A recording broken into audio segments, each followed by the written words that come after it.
नमस्कार। आइए आज हम अनुच्छेद लेखन सीखेंगे। लेखन कौशल के अंदर पूछने वाले कई तरह के सवाल है, जैसे संवाद, पत्र, लेखकता, विज्ञापन, संदेश, अनुच्छेद आदि। तो आज का विषय है अनुच्छेद लेखन। अनुच्छेद लेखन मतलब पैराग्राफ राइटिंग। किसी एक भाव या विचार को व्यक्त करने के लिए लिखे गए लेखो वाक्य समूह को अनुच्छेद लेखन कहते हैं। मतलब किसी घटना, किसी दृश्य या किसी विषय के बारे में कम शब्दों में स्पष्ट रूप से लिखना ही अनुच्छेद लेखन है।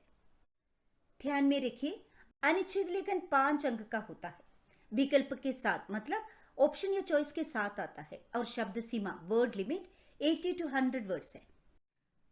आइए इसके बारे में कुछ मुख्य बातें जान लेते हैं ताकि आपको पूरा अंक मिले। आजकल परीक्षा में अनुच्छेद के लिए टॉपिक के साथ साथ संकेत बिंदु देते हैं, तो इन संकेत बिंदुओं को ध्यान में रखकर अनुच्छेद लेखन करना है। संकेत बिंदु माने पॉइंट्स, हिंट्स। जैसे मान लीजिए विषय है प्रदूषण की समस्या, मतलब पोल्यूशन पर, और संकेत बिंदु दिए होंगे जैसे प्रदूषण के कारण, प्रदूषण के दुष्परिणाम, प्रदूषण के प्रकार, समाधान आदि। तो इसी को आधार बनाकर हमें लिखना है। तो पहले संकेत बिंदु को अच्छी तरह समझना है और उसी क्रम में, उसी ऑर्डर में, इसी पॉइंट्स का विस्तार करना है। मतलब इन्हीं को ध्यान में रखते हुए अनुच्छेद लिखना होता है। अनुच्छेद संक्षेप में लिखना है, इसलिए सीधे सीधे हम बात शुरू करेंगे। इसमें एक विषय के एक ही पहलू पर विचार किया जाता है। भाषा हमेशा सरल, स्पष्ट और प्रभावशाली होनी चाहिए। वाक्य छोटे तथा एक दूसरे से जुड़े होने चाहिए। अगर क्वेश्चन पेपर में संकेत बिंदु नहीं दिए हैं तो भी विषय पर आप जो कुछ भी लिखना चाहते हैं उसको एक क्रम में रखिए, ऑर्डर में, ताकि पढ़ने वालों को अच्छा लगे। अनावश्यक विस्तार से बचे, अपने विषय से न भटक जाए, क्योंकि हमेशा आपको याद रखना है कि ये निबंध या एस्से नहीं है, ये तो पैराग्राफ राइटिंग है। एक ही बात को घुमा फिरा के बार बार लिखना, या लिखते लिखते ज्यादा हो जाना, या लिखते लिखते विषय से, टॉपिक से ही दूर हो जाना, ये सब नहीं होना चाहिए। शब्द सीमा यानी वर्ड लिमिट को ध्यान में रखकर ही अनुच्छेद लिखें। शब्द सीमा थोड़ी सी कम या ज्यादा होने से कोई फर्क नहीं पड़ेगा।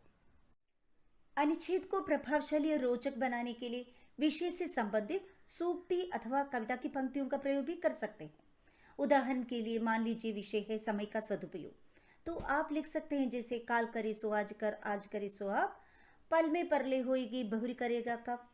या अगर विषय अभ्यास का महत्व है तो आप लिख सकते हैं करत करत अभ्यास के जड़मति हो तो सुजान, या परिश्रम ही सफलता की कुंजी है आदि। तो इससे आपका अनुच्छेद बहुत अधिक प्रभावशाली और रोचक लगेगा। अनुच्छेद पूरा लिखने के बाद अंत में 1-2 पंक्ति निष्कर्ष जरूर लिखें। मतलब वे लास्ट 1-2 लाइन ऐसे लिखें जो अनुच्छेद को पूर्ण बना सके। आइए देखते हैं एक उदाहरण। विषय वन और पर्यावरण का संबंध, और ये है संकेत बिंदु।